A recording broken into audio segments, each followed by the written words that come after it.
Welcome to another episode of Journey to the Rise. I'm your host, Lucretia. In today's episode, we talk with Tanner Scott, a health coach based in Nashville, Tennessee. Tanner shares openly with us about what led him to pursue life as a health coach. When he realized medical doctors were not making the changes he needed regarding his health issues, he took matters in his own hands. Tanner is living proof that food is medicine and that we have to advocate for ourselves when it comes to our health. He talks about his wellness journey when doctors wanted to prescribe drugs to him, and yet after months of following what the medical professionals suggested, he was not experiencing any changes. So, Tanner decided to find another way. During this process, Tanner discovered that what works for one person regarding eating in a healthy manner does not work for another. The lessons he gained from his trial and error is what helped him become successful with helping others who want to lose weight and live a healthier lifestyle. And there is so much more, and I'm excited to have you welcome Tanner Scott. If you ever need like a boost of energy, you need to pay attention to this man because he makes everything around him like just a better place in this world. And I'm so honored that you're here today. Tanner, thank you so much for being here. Oh my gosh, absolutely. Thank you. Thanks for having me on. Of course. I can't wait to dive in. So I just want to get to the very beginning right away. Like, where did you grow up? Yeah, so I grew up in a suburb of Denver, Colorado. So I say Denver, technically it's Lakewood if anybody here actually knows the geography out there. But yeah, I grew up in Denver. Obviously Denver kind of has its own culture. And so grew up loving the outdoors, but also totally taking it for granted.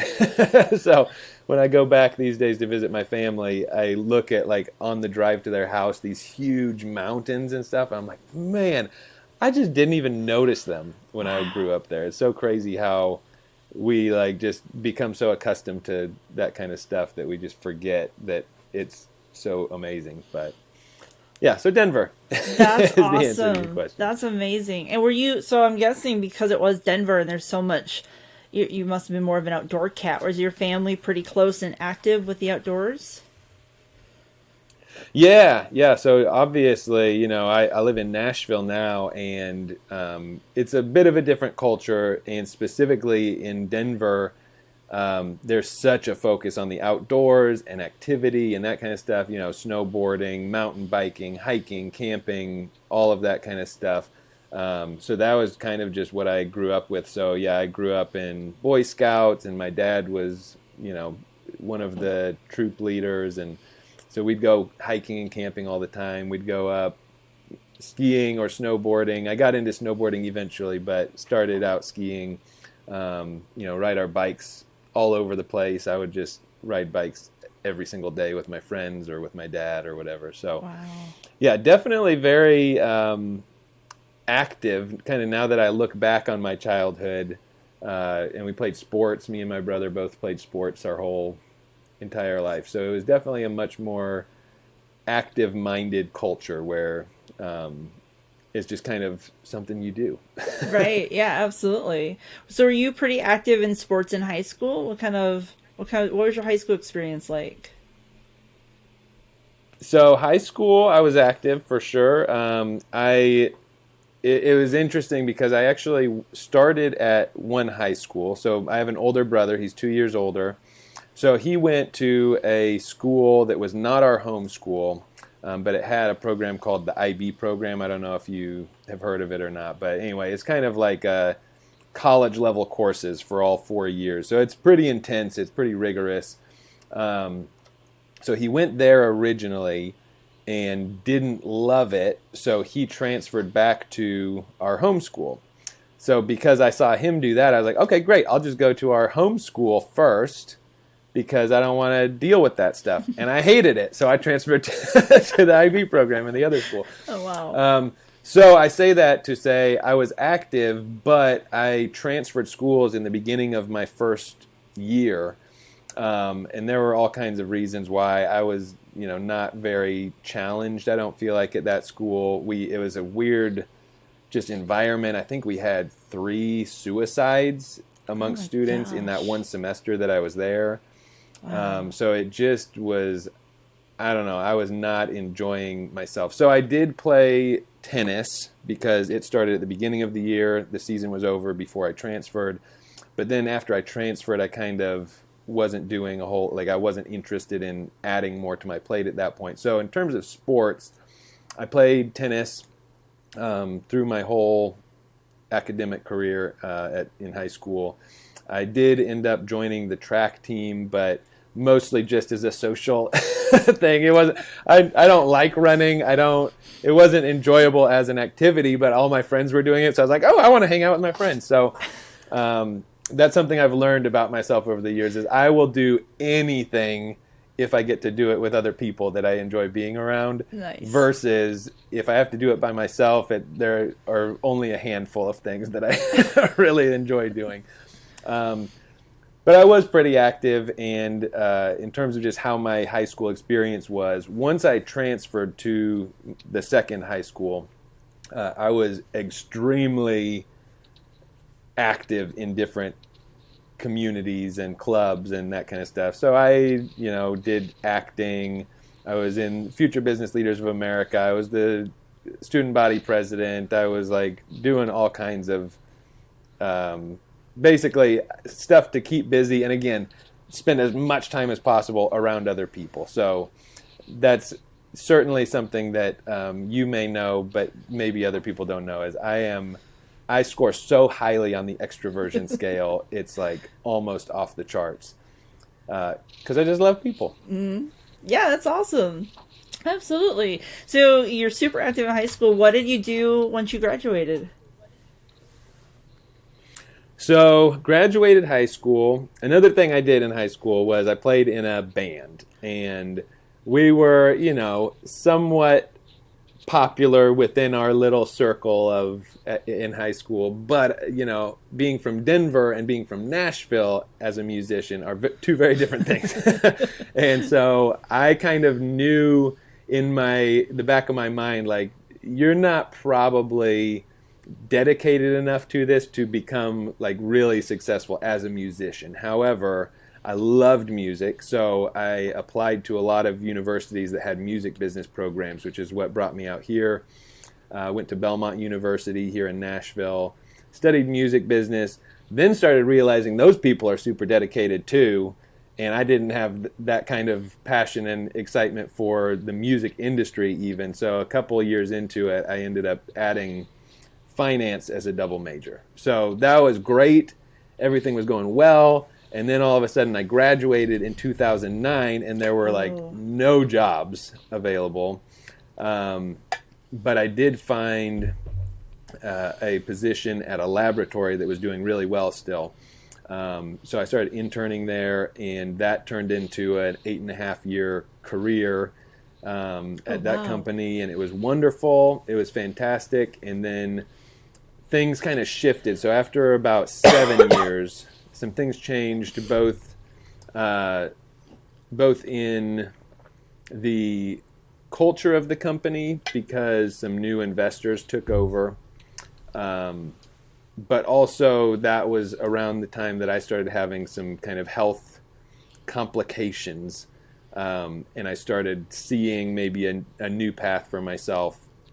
And that's how I got into health coaching, which is what I currently do. Wow. That's amazing. So you're with that company for a very, very long time. So were you mainly like in an office? Is that how like the health issues came along when you went from super active to sitting around a little bit more? You know what I just remembered is that you and I met there. I kind of forget that because we like connected more after that job. Right. But that was where we originally met. Oh man, yeah. So sorry, could you repeat the question? As you were talking about that, I was like, oh my God, I forgot. Lucretia knows all about this. Oh, I do, yes. Yeah, I would always hear about like this amazing person, and I'm sure you're still friends with Austin, and he would be like, you have to get to know Tanner, and I'm like, I don't know. Because I was so super, super shy. And I'm like, I don't think he likes me. And Austin's like, he likes literally everybody. Like, you're overthinking it. Because, I mean, you know the management situations that were happening there. So, you know, when you start dealing with a company with upper management issues, you get intimidated by really amazing people. So anyway, circling back, when you were in that environment, is it like the office environment? Were you like sitting more and maybe not being as active, from going from a super active lifestyle to that causing some of the health issues? So good question. So I actually, when I started at the company, I was working in their finance department, and I was pretty sedentary. I was at a desk all day, every day. I ended up kind of transferring out of that because I just wanted to be around people, and I was getting kind of restless when I was just sitting at a cubicle all the time. So I ended up transferring to a position where I was out driving around, meeting with new people all the time. And then I kind of moved up a couple times in my position to where I went back to being more in an office. But it was a little bit of a hybrid where sometimes I was in the office, sometimes I was out in the field. So it was a pretty good balance. So I don't think that the activity actually was a major factor in this. At the time I had no idea what was happening. Looking back, I have a little bit better perspective on maybe what caused some of it. But basically what happened is I was doing fine, seemingly, and one day I just woke up and out of nowhere, my back was in such pain that I could barely get out of bed. And so I was doing CrossFit at the time, so I was still being very active in that regard. But the issue was, first of all, I thought that maybe I injured myself at CrossFit, but then I thought about it. I was like, I haven't even been to the gym in like 3 days when this had happened. So I kind of ruled that out. I went to a spine doctor, and he did some tests and x-rays and basically told me, hey, structurally, everything looks okay in your back. The issue, I think, is just you have so much inflammation in your body.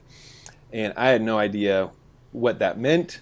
I mean, I've heard, chronic inflammation is not a good thing, but I knew nothing else about what that meant, what maybe was causing this. And the crazy thing, looking back now, is this doctor didn't say, hey, let's figure out what's causing this inflammation and fix that. He just said, hey, here's a pill. Take these steroids for a week, and then after that, take one of these pills every day. It should handle everything. And so I did that, and 6 months later, I was still having issues. And so that was kind of the point where I was like, I need to reevaluate things. I need to figure out what is going on here, because I was 28 years old, something like that at the time. I was like, I just cannot imagine living my life in this state for forever. Like, I shouldn't be feeling this way as a 28-year-old. Because I wasn't able to do anything active. I was suddenly like on the couch. I would just go to work, sit down, do my work, go home, and then just like plop down on the couch and watch TV, because I couldn't work out, I couldn't go hiking, I couldn't do anything that I loved doing. And so that was the point in time where I was like, I'm done with these pills. Like, I'm still going to take them because it's not a good situation if I don't. But I'm going to go try and explore some other options, because the doctor, every time I go back, spends 2 minutes to write a new prescription, and then he's on to his next patient. Like, it wasn't trying to do anything new. So I reached out to one of my friends that I knew who was a health coach, and just basically told him, hey, I'm open to whatever. So let's give this a shot, see if what you do helps me. If not, what have I got to lose? So at the very beginning, all we did was focus on what I was eating, and within 2 weeks, my back pain was gone. Really? And that was the point where I was like, holy crap, this is serious. Like, why did nobody ever even think, hey, let's actually look at how, like, what is your lifestyle? Like, what are you eating? And so now looking back and having this kind of perspective, I think there were a few things that ended up with these issues and this back pain. Number one, obviously, was what I was eating. So I was not really that focused. I wasn't even really that aware of what I was eating. I would try and eat healthy, which to me meant vegetables and chicken breast and, that kind of stuff. So I'd eat that, and then all of a sudden the next day somebody would bring in a dozen donuts, and I'd eat 6 of them. And so what I thought was healthy, I think I later came to realize it's healthy for some people, but I'm 6'4", and I was like somewhat active and pretty young. And so I was just like, I'm a big dude. I need a lot of calories. So I wasn't eating enough on the days I was trying to eat healthy. And then I'd swing the other way and try and make up for it. My body would be like, eat everything in sight. So I'd eat everything in sight. So I had no awareness of what was going on there. And I literally ate probably pounds of candy at a time. So you may know this because I posted about it, but my friends in college called November 1st Tanner Scott Day because I would spend all day driving around town, going to grocery stores and buying my favorite candies on clearance the day after Halloween. So I would stock up. I had an entire cabinet at my house that was dedicated just to candy, and I would eat obscene amounts of candy all the time. So that's number one. Definitely there is that issue of eating. So I think that was part of the inflammation. The other part was I was working out. I was doing CrossFit, but I was waking up at 4 a.m. to do it. So I was sleeping maybe 6 hours a night and then putting my body through all that stress and then not getting the food to recover from it. So that was an issue. And then third is something we hit on already. I was pretty stressed out at work because there were some huge changes that were taking place. It felt a little bit out of my control. I kind of lost my sense of purpose in the midst of all of it. So I just was not mentally in a really great spot either. So I think just all of those things culminated in this back pain and this inflammation. So when I was able to take one step of changing what I was eating, it was like the domino toppled over. And so suddenly I'm not in quite as much pain, so I start sleeping better at night. Now I start sleeping better at night, so I'm not as stressed out. I'm able to handle the stress a little bit differently than I was before. And so it's just kind of this snowball effect of everything started getting better, and I started realizing that like this is applicable in a lot of different areas, but definitely in terms of health, where one little thing can kind of lead to a domino effect of other things that just pile up.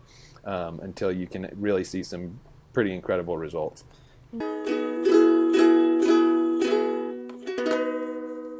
We're going to take a quick break, and when we come back, we'll have more from our guest Tanner as he talks about what steps he needed to take to develop healthy habits. The goal for any business is to grow and reach a new level. Get there faster by being an authority in your industry with a video docuseries. Using video, you can showcase you, your business, your staff, products, services, and your why. Building relationships is key, and a high-quality video can give existing and potential clients a way to get to know you. It also allows you to build a connection that results in increased sales. If you would like to know more about how you can enhance your business with video, go to girlbossproductions.com today. Welcome back to Journey to the Rise. We continue our conversation with Tanner, and he goes into what led up to the deciding factor of a career change and to pursue becoming a health coach. Wow, that's amazing.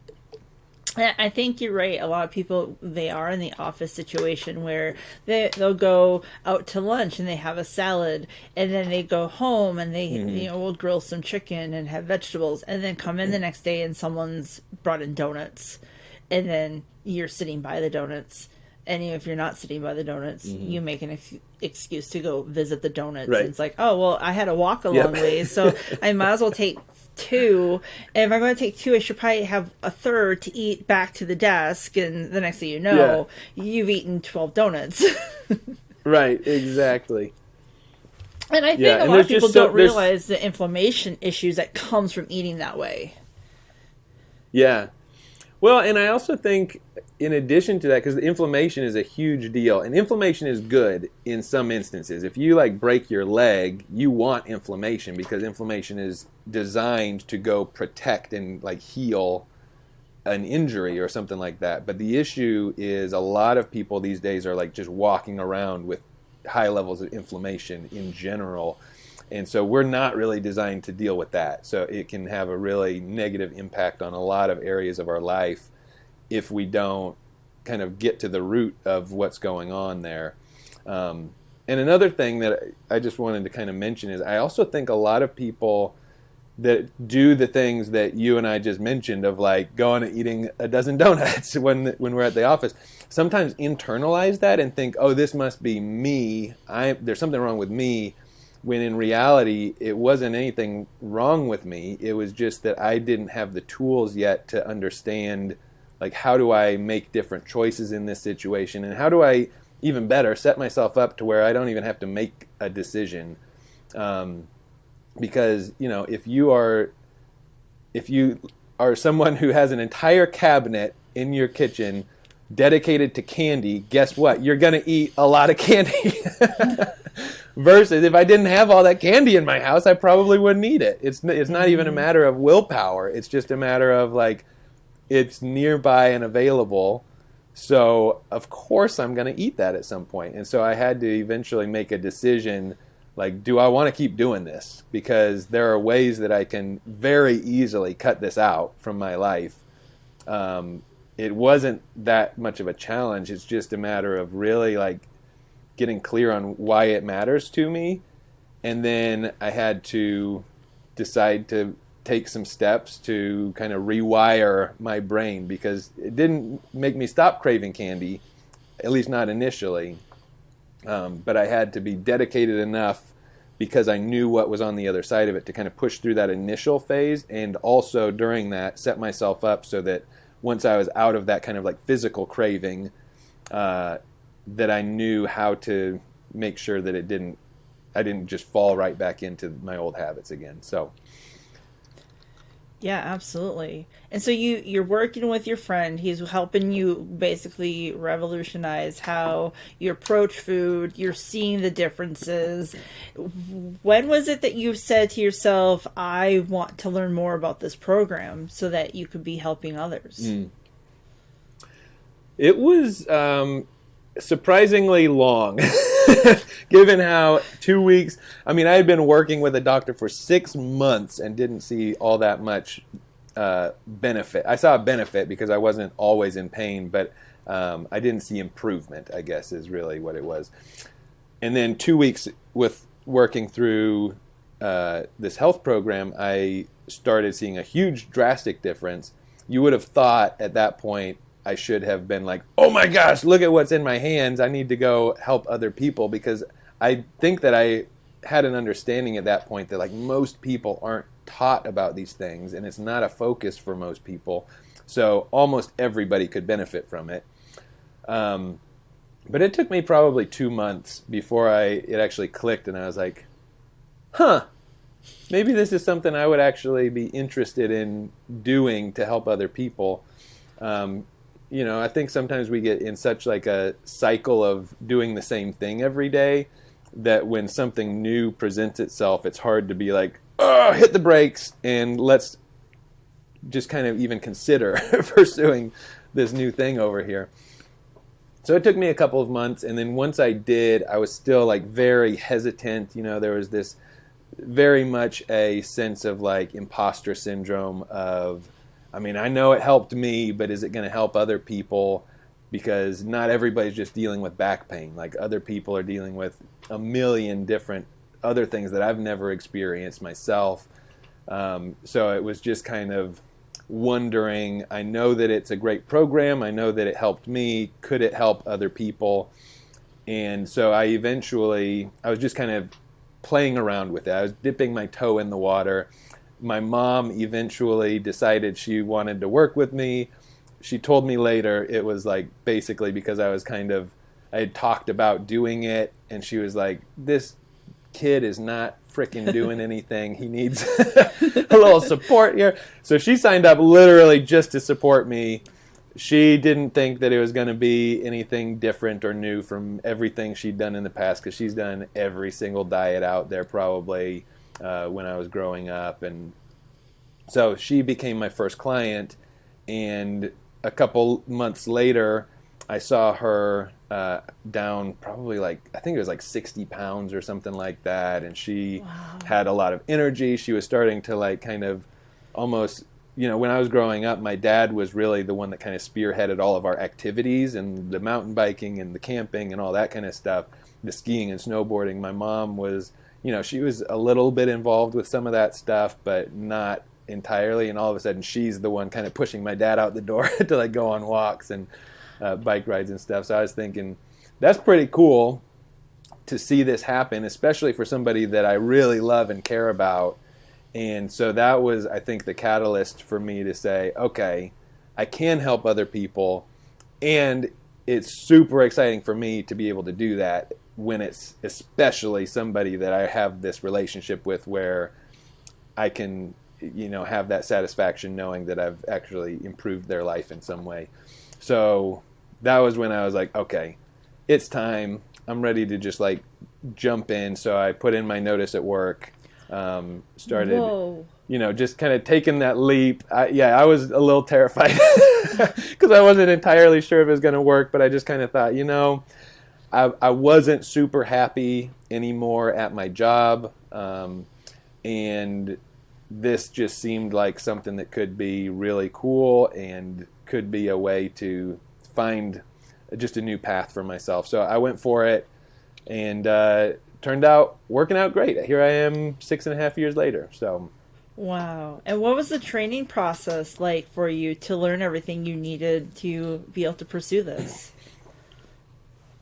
yeah, so honestly, the main training process that I had was just going through the program itself. Because if you do it firsthand, it's better than any amount of textbook knowledge, I feel like. That being said, I did get a certification from the Villanova University Center for Obesity Prevention and Education, which I thought was going to be a lot more about nutrition, and it is a little bit, but it honestly spent most of the time talking about behavioral change and how do we help people change behaviors, because there's not really a lack of information out there. You can Google how to lose weight and find a billion search results.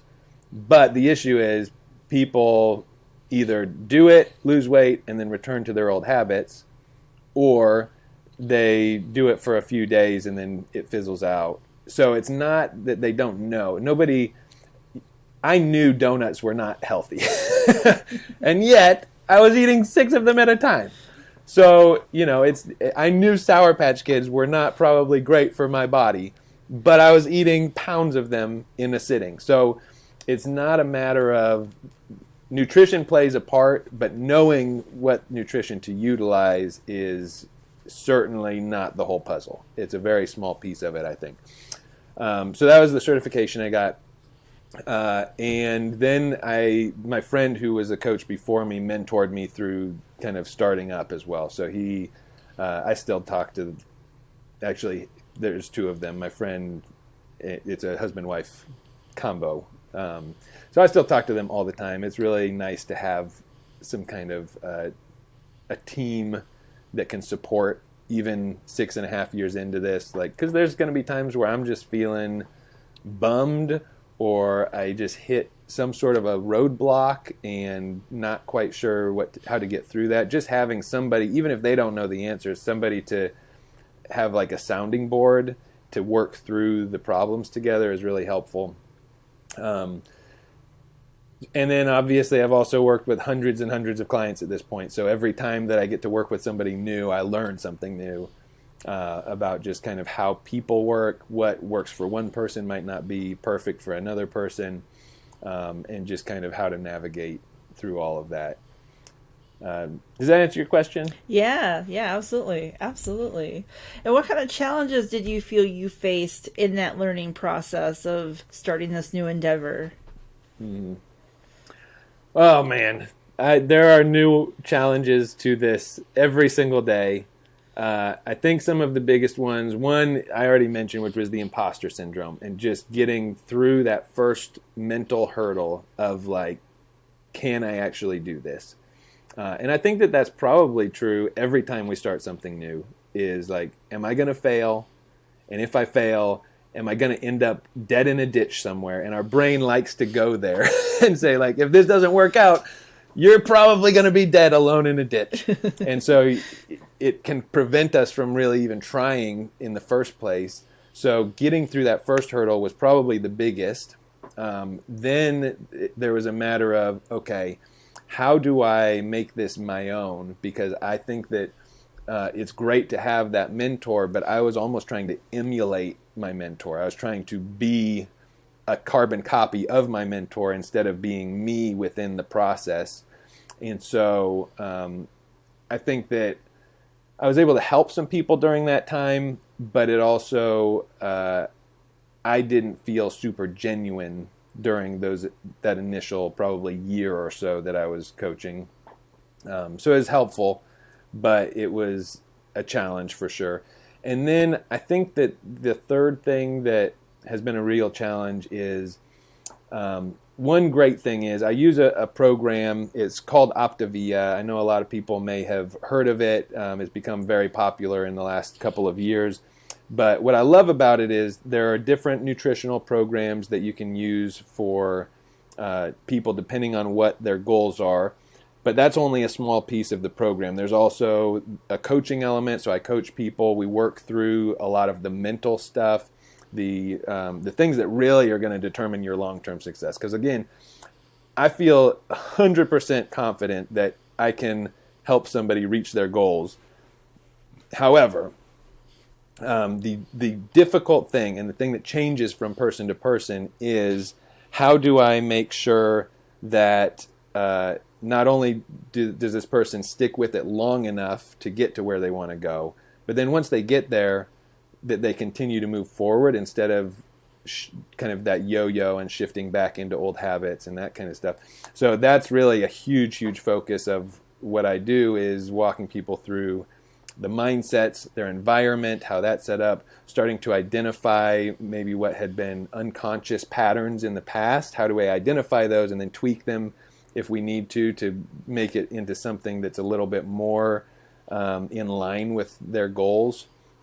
And then also community, because if people are surrounded by people that are going to happy hour every single day, it's going to be really easy once you get to your goal to start going to happy hour every day again, because you're going to be like, oh man, I haven't spent time with my friends, and that's all they do is go to bars. So there's a lot of things. And so I'm saying all of this to say what's really challenging is I have this structure that I am working people through, but each person is different. So how do I, within the coaching, help this person who may be totally different than the person I talked to 5 minutes ago? Because what's good for one person may not be good for the second person. So that's been something really helpful that I've learned over the years, is how do I really customize the experience, I guess, but not so much that we get totally off track with staying within the kind of confines of what's going to be helpful to move people forward. I don't know if that makes sense, but it does make basically, sense. People are the challenge because we're all so different, which is great. Absolutely. It's also the great thing about all of it. And I appreciate how you mentioned like the unconscious habits. Like, I think some people don't realize when they're bored, they eat. When they're, they see free food, like the donuts at the office, they just gravitate to that. And so I appreciate that you see that psychological level and realize in what you do with your coaching that needs to be addressed. Because I think in a lot of diet plans and fads, it's overlooked, and that people are being set up to fail, and then they get frustrated, and then they eat more donuts and more cake. Right. Exactly. This is at least happy for right now.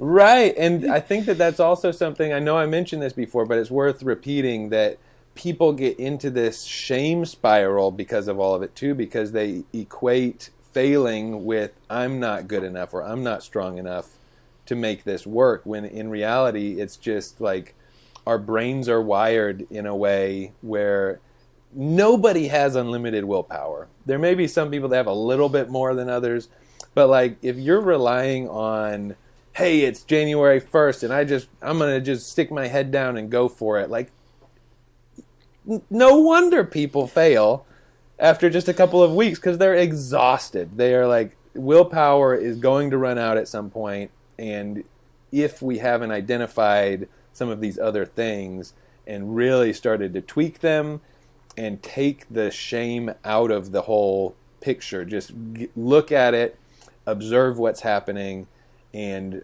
once we have that mindfulness, be able to make more conscious decisions without all the emotion and without just trying to like beat ourselves into submission. That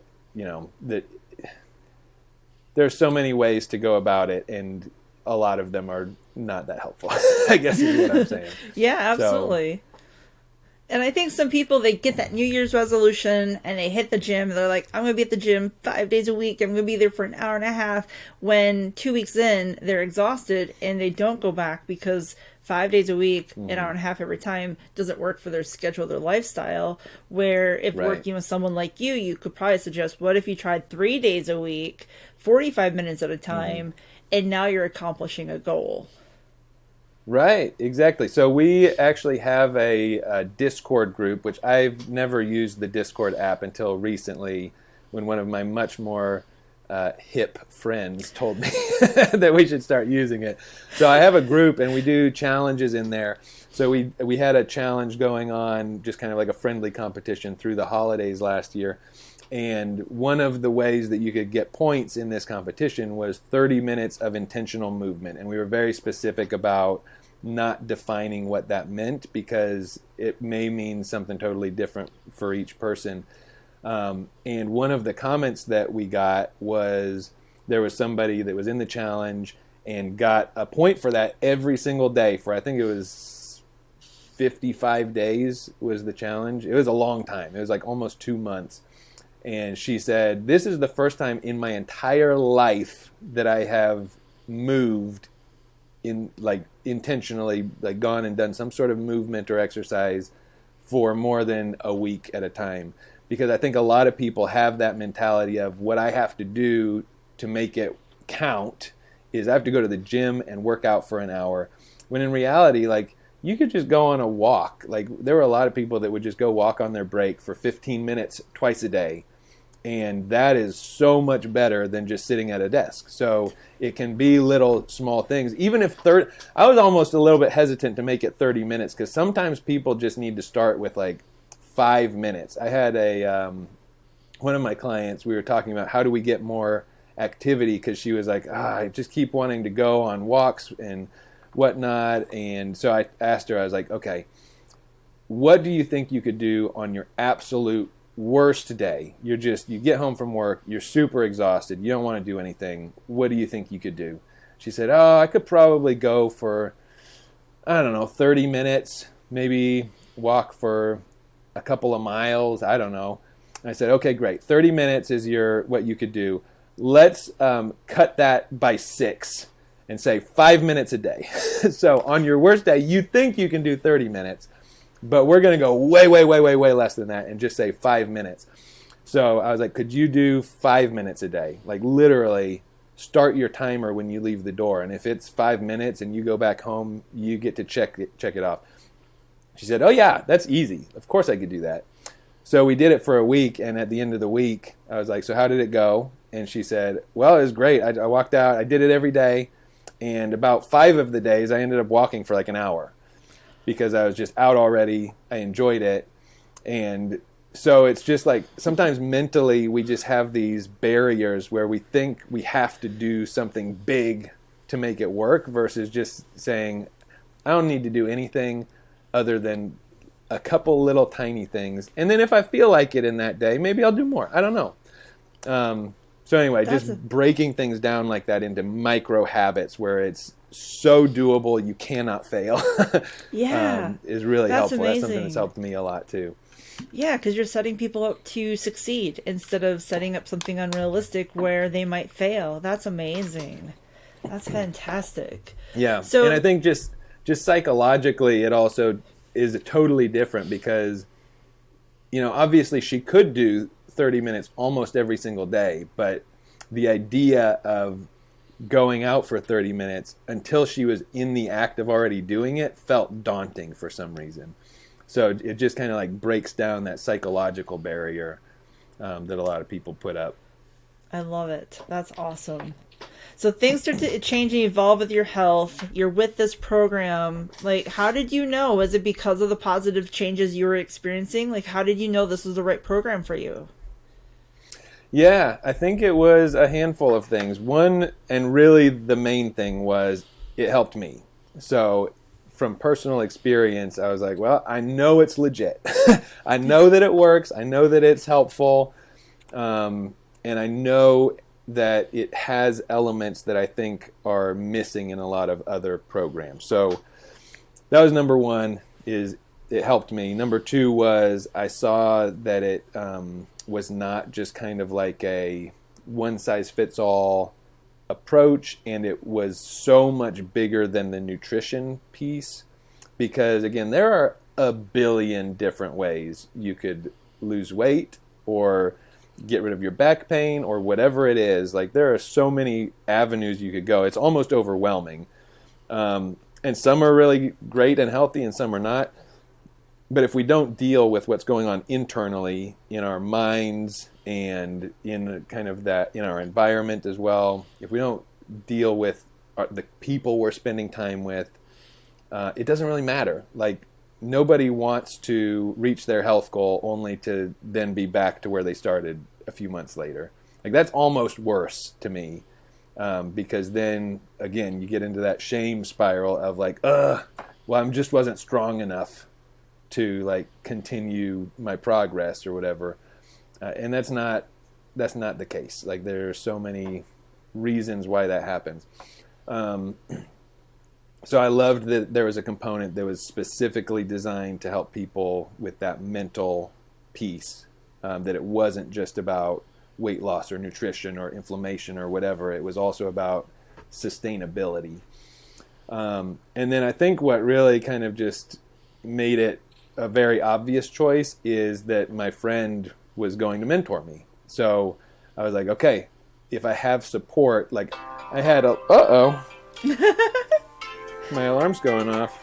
Sorry about that. It's okay. So yeah, I think that the fact that my friend was going to mentor me was huge, because I had other business ideas at the time too, where I was thinking, okay, I might leave this job, and here I had probably like 6 or 7 business ideas, but of the 7, 6 of them I would be all on my own, starting from scratch, just trying to figure it out.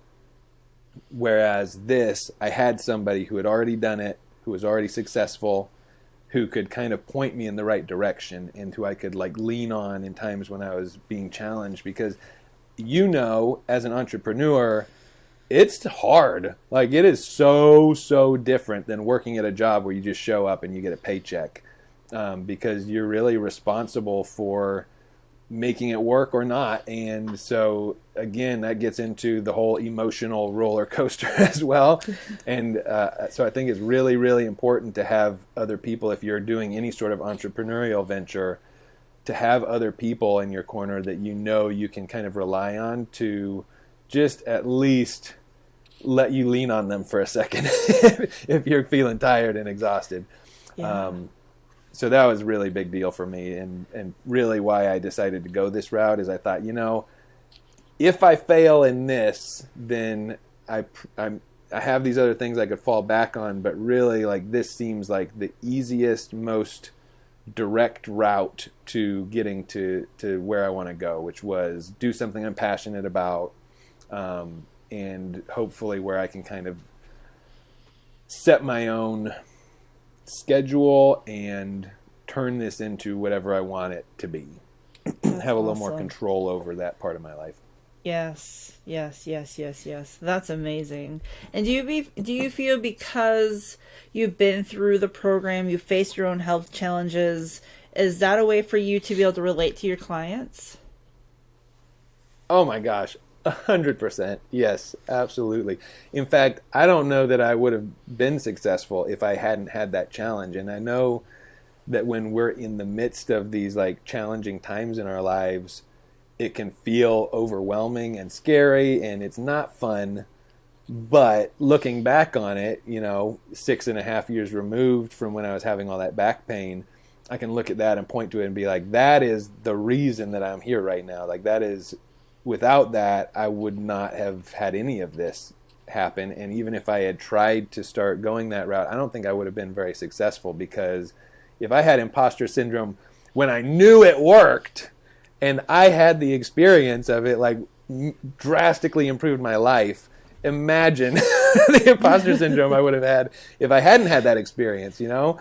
Yeah. So I absolutely think that challenge is the reason that I have been able to be successful coaching other people, because even if it's not the same challenges, they're all so connected too. Because, just as an example, really one of the biggest things that held me back at first and why I had that imposter syndrome is, I'm 6'4". I've been active my whole life. I used to eat everything on the Taco Bell menu and I didn't gain weight, because I was literally just like burning so many calories that it didn't matter in terms of weight. And so that's why I thought I was healthy for most of my life. And when the back pain started happening, I was like, whatever, I'm healthy. There's no reason that this is happening to me, because I was equating health and just like being fairly thin and athletic. But that's not the whole picture. There was clearly so much more going on internally. But I say that because a lot of people are looking to have weight loss as part of their goals. Because, we just live in a world these days where the easiest, cheapest, and most addictive foods are not they make us gain weight. So there's a lot of people who that's one of their goals, and my challenges were not the same as their challenges. And so I thought, well, we're not going to be able to connect. But the reality is our challenges are the same. It all goes back to those habits, those mindsets, what the environment we're setting up for ourselves. The causes of people getting to a point where they feel like they need to make change are all the same. And so we all have this experience. It's just how that shows up in our bodies can be a little bit different from person to person. So even though we have different goals when I started the program versus when a lot of my clients start the program, the challenges are all very, very similar. Absolutely. And I appreciate so much that you made the comment, I was skinny, so I thought I was healthy. And I hear that with women, the conversations I've had with women, oh, she's skinny, it must be nice. And you go talk to that girl and she has IBS. She has this health issue. Right. I worked with a woman that she had to carry a backpack of food because when she was, I think, like 26, she had part of her bladder removed because the doctor said, well, your family fed you fast food growing up. It's destroying your organs. And she can't eat out anymore. But when you looked at her, she was a skinny, beautiful, olive-colored skin. You thought she was healthy. So you saying just because you're thin doesn't mean you're healthy. Yeah. And the other thing that you just hit on is you have no idea what anybody else is thinking, because I think, honestly, my friend was shocked when I reached out to him and asked for help, because like nobody would have looked at me from the outside and said, oh, Tanner's miserable and feels like crap every day. Because I was showing up, I was doing everything. It wasn't until I got home that I just kind of like zonked out and was just sitting on the couch, and because I couldn't move hardly. So we have no idea what other people are experiencing. And there could be people who, from the outside, they may not look like a supermodel, but they feel incredible and they have like boundless energy, and what they're doing is working really well for them. So the fact that we even make those judgments about other people, I think, is something that we have a lot of room for improvement. Yeah, absolutely. In that regard. Yeah, absolutely. Now, was it Bali? Did you live in Bali for like a year? Oh, yes. Bali is one of my favorite places. I didn't live there for a year. What actually happened is, so this was something that being a health coach has kind of made possible for me. But my wife and I got married in 2019 in April, and we decided before we got married that once we get married, because I coach everybody remotely, so I can work with people from anywhere. I have people all over the United States that I work with. We decided, okay, let's pack up into a carry-on bag and we're just going to go start traveling. And, we didn't actually have a return date set. We just were like, we're just going to get a one-way ticket and start going. We'll just hop around to different places that we want to go to. So we ended up traveling up and down the West Coast, from Vancouver down to San Diego. We went to Hawaii, New Zealand, Australia. We went to Bali, Singapore, Thailand, and then we ended up coming back to the United States, and we traveled for a while here just to go see friends and family that we hadn't seen in a long time. So we ended up, all in all, spending about 9 months just kind of traveling all over the place. Both of us love to travel. Like, it's my favorite thing in the world is just meeting new people, experiencing new cultures and things I'm not used to, like getting outside of my comfort zone just enough to like really see and get some perspective on where I fit into this world as well. So I love to travel. And we ended up coming back after 9 months of this because honestly, we were we were in Chiang Mai, Thailand, and we both just kind of looked at each other and were like, we really miss our friends. We miss our house. Like, we just want to go back home. I think that this has kind of run its course. So that's when we got our ticket back to the U.S., decided to travel a little bit there, and then we're planning to move back into our house. So we moved back in on March 1st, 2020. And we were so excited to see all of our friends again and hang out. And so we ended up scheduling stuff with a bunch of people. And of course, we all know what happened then. Yes. So it was like the best timing in the world and the worst timing in the world, because as soon as we got back, the whole world shut down. So if we had still been out in Asia somewhere, we could have been stuck there for a long time. Right. And not been able to get back home and like really settle into our house during the pandemic. But also the reason we came back was we were missing our friends so much, and immediately, like within a week of us getting back, we couldn't see our friends for a long time. Wow. So yeah, it was crazy timing that the universe had for us. Oh my gosh. Was it culture shock coming back to the US? It was. Yeah, it was a little bit. And I think though, what's interesting is when we were traveling, every time we went to a new place was a little bit of culture shock. But really what stood out to me is the thing that was most complicated are the things that when we're just living our day-to-day life, we don't even think about. So like, where am I going to get food?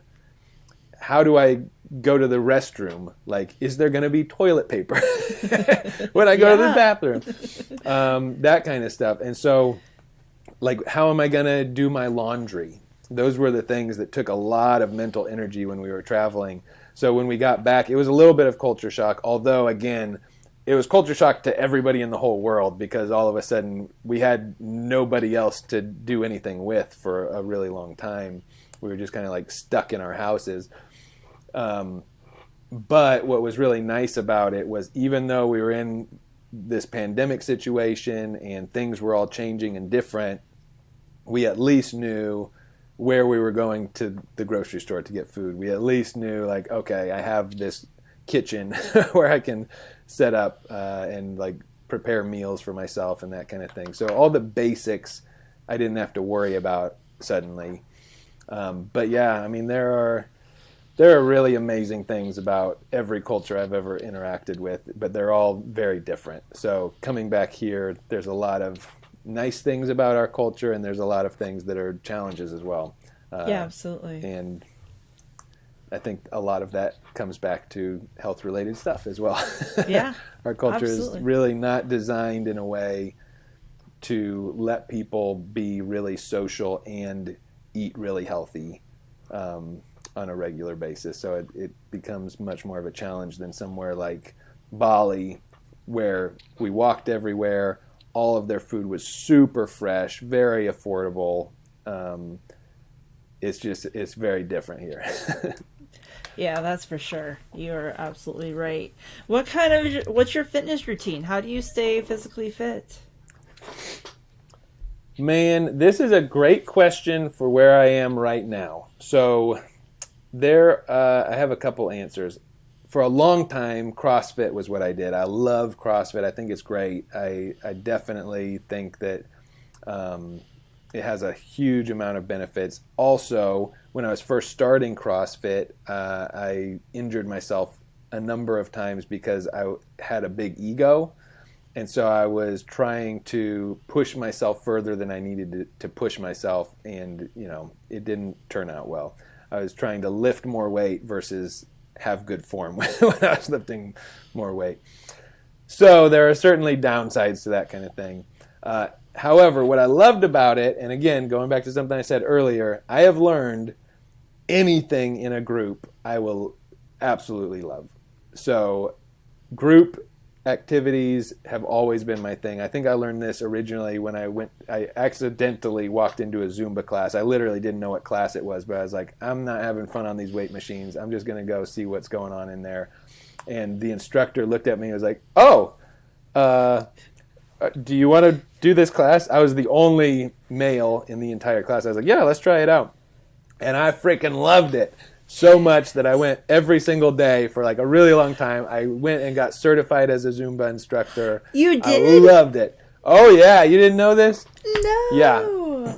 So I loved it. I've even done like jazzercise. It doesn't matter. Anything in a group, I'm going to have a good time.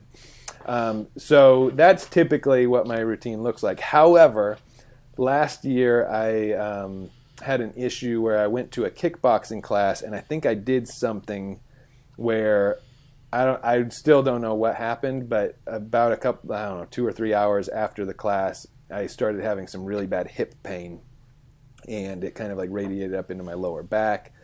So I had to take a break and step back from it. And really ever since then, it's been probably 9 months, I haven't been able to do really like high intensity, high impact kind of stuff. So recently I've had to shift things, and it's been a little bit of a challenge for me to get into a new mindset of taking care of my body looks different now than it did maybe a couple of years ago, where now my focus is not on necessarily like getting super, super fit. It's about trying to kind of heal and rehab what's going on in my hip.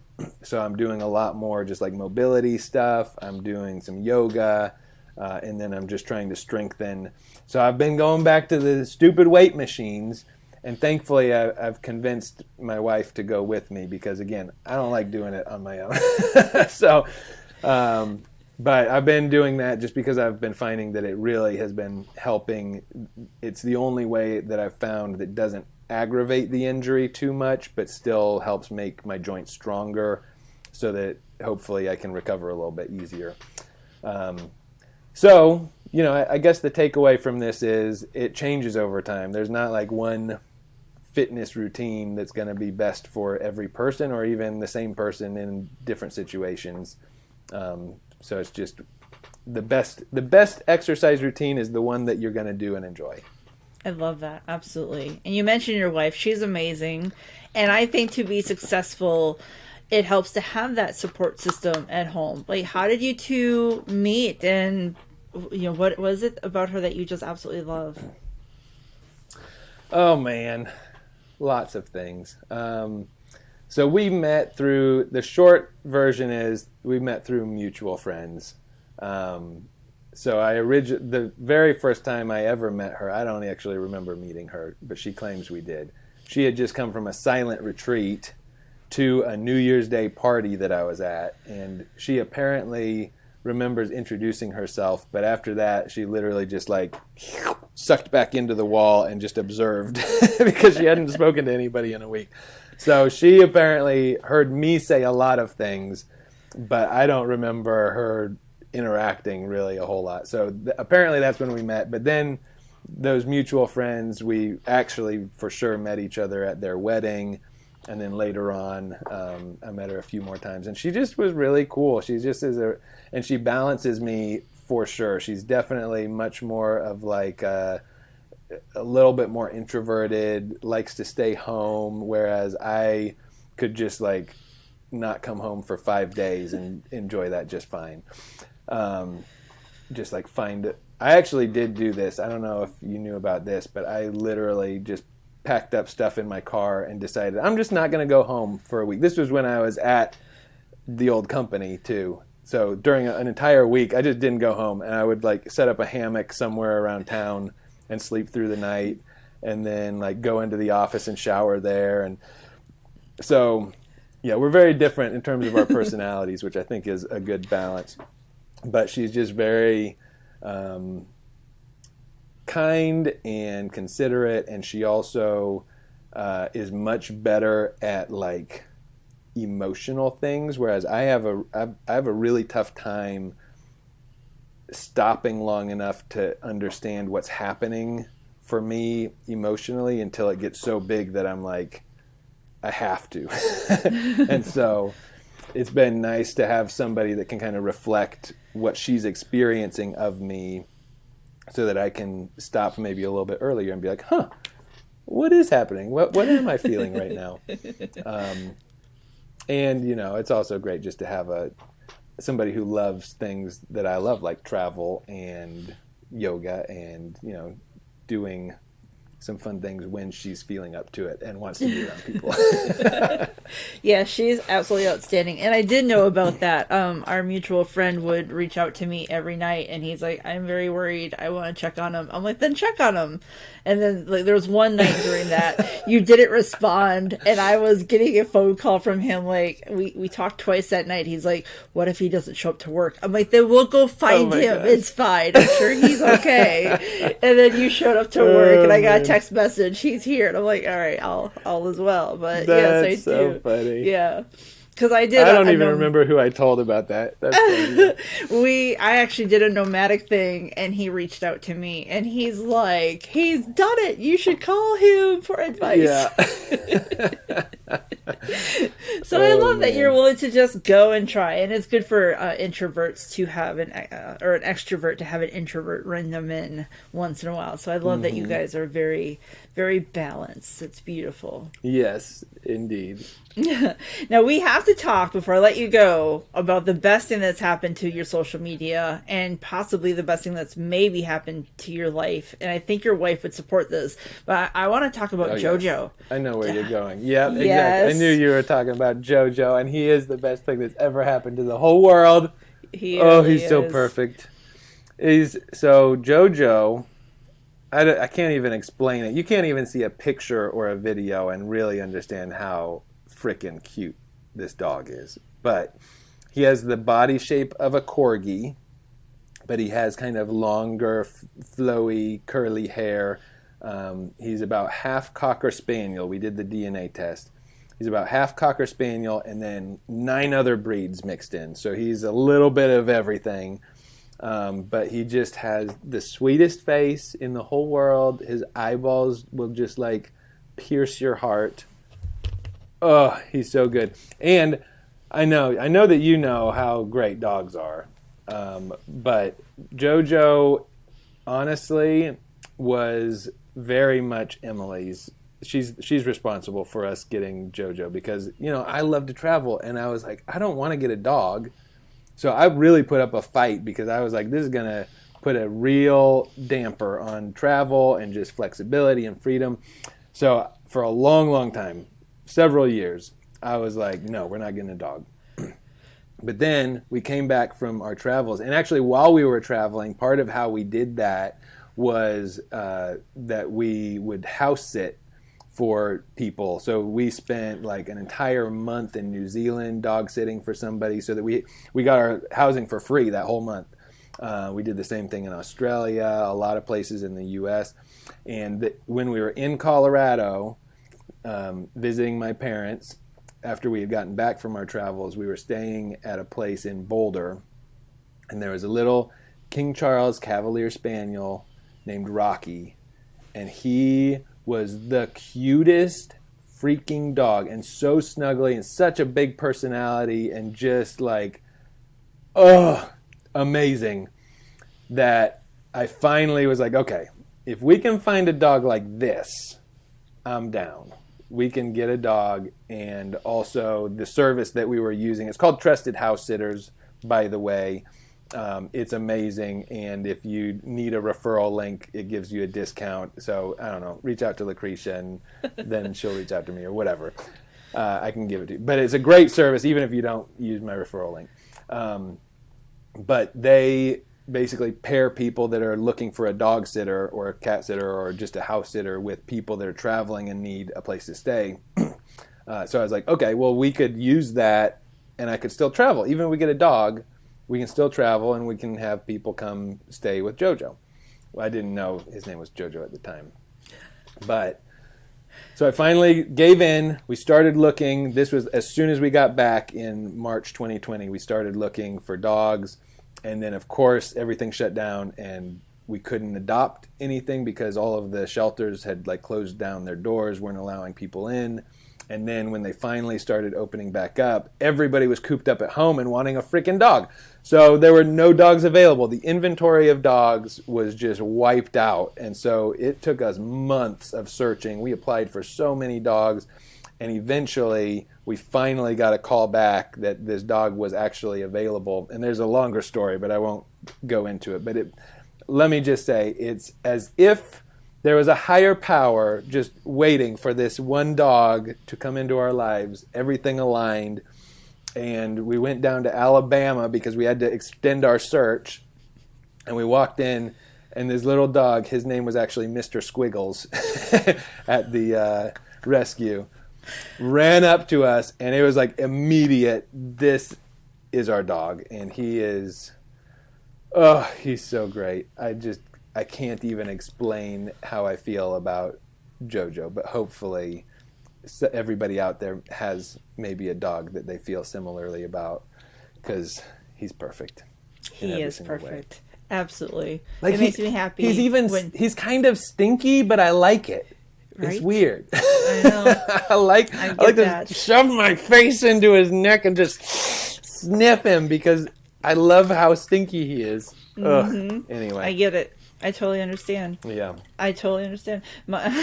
They're amazing. And my dog got a new dog bed from somebody for Christmas, and I tried to crawl in there with her, and she took her paw, I kid you not, and put it on the middle of my forehead and pushed me out. Because she's like, I need some dog time, and the human needs to just go away. So I completely understand. Do you have a voice for your dog? Does Princess Puppykins have a voice that you do for her? Yes, she has a voice. Absolutely. I feel like all dogs have their little voice. Yep. That's funny. I've been debating on bringing the voice out, but I don't want to annoy people. I'm sure. I was having a conversation with her last night about, we were going out for her last walk of the night, and I was talking away in her voice, and I'm like, she probably is walking around going, human, I don't even think as much as you are translating of the words you think. I'm thinking I'm sniffing something right here, and you've created this entire narration. So, yeah, my poor dog. You also have gotten into pottery making. What made you want to try that, and how has that new endeavor been for you? Well, I got into it because I am just a perpetual learner. My favorite thing, maybe even above travel, is I just like to learn new things. And so every year or every 6 months or so, I get kind of a new obsession where I'm like, this is fascinating to me. I have to figure it out. And so was it last year? I guess it was last year at some point. I just was like, pottery looks amazing because I'm very tactile. I love getting my hands on things and working with my hands. And pottery just looked like this thing. I would watch people making vases or making mugs or whatever on Instagram, or there's a whole show about it, the Great Pottery Throwdown. And so I watched all of the seasons of that. I just got obsessed and started taking classes last year, and just from the very first time was so hooked on it. I love it. It's so meditative. It is very tactile. So you kind of need to be paying attention and be in kind of this relationship and dance with the clay, especially when you're using a pottery wheel. And I just thought it was really cool as well because pottery is one of those arts where, there's art where it's just kind of art for the sake of art, which is great.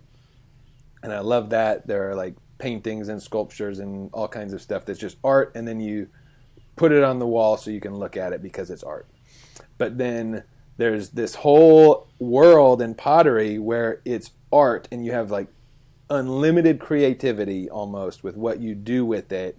And at the same time, at the end of it, you have this functional piece that like I can drink out of every morning with my coffee, or that I can put flowers in, or that I can put in the oven and cook a casserole in.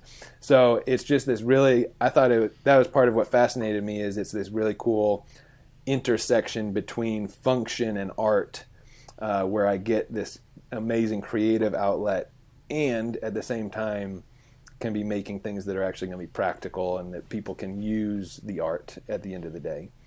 That's awesome. Yeah, you're very, very good at it. So anyway, thank you. Yeah, I've just recently started, I got a wheel that I put in my garage so I can start actually like making stuff at home. I don't have to be going out to another like studio where I can keep practicing and getting better. But it's another cool thing where I can just see myself progressing all the time too, because I have mugs from every kind of stage of my development, and some of them are like super heavy and like kind of clunky, and then some of them they're getting better and better over time. So it's kind of neat to just be able to like look at the progression of how things have changed as well.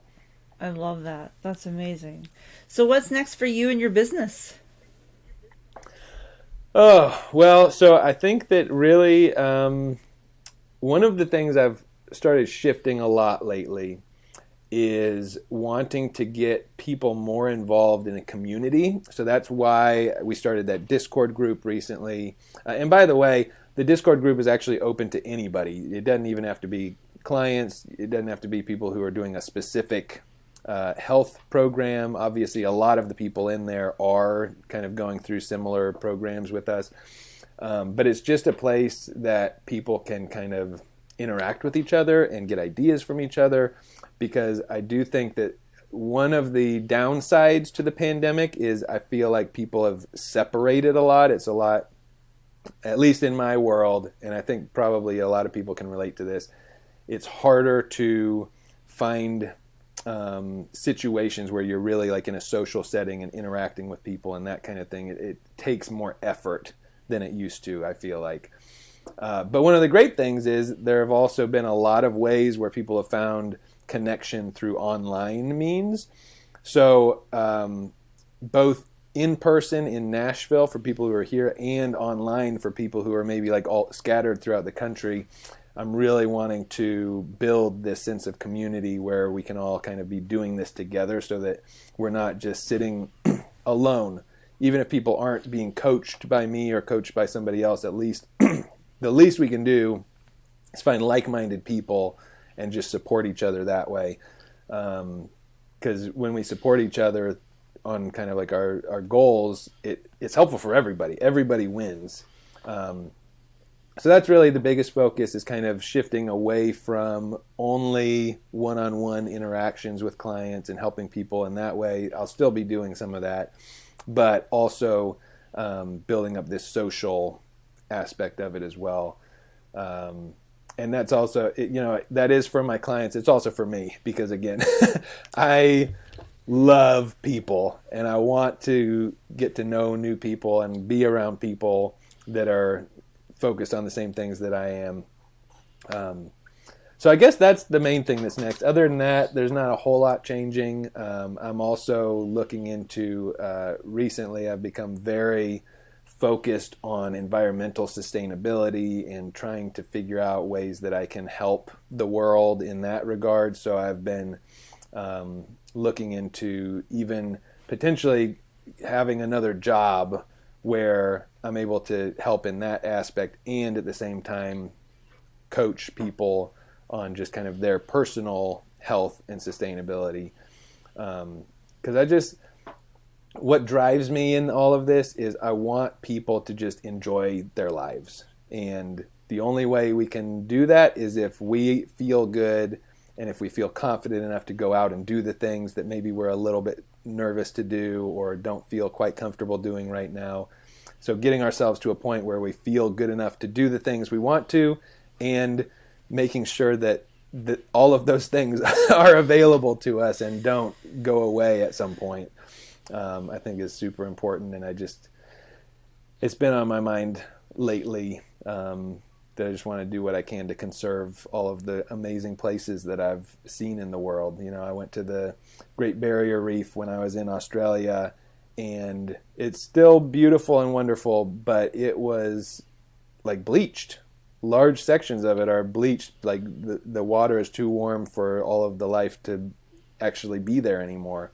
And, you know, we also went there right before those huge wildfires just like destroyed a huge chunk of that country. So things are happening that are making me realize, like, crap, somebody's got to do something. I can't control what anybody else does. I can't control what any politicians do, but I can control what I do. And so anyway, I know that's a little off topic, but no, that's what the future looks like for me, is helping the entire world and then zooming in and helping individual people along the way. I love it. That's amazing. And if someone wants to know, like, how to work with you or find out more information, see cute photos of JoJo, how can they find out about you? Like, what's the website and social?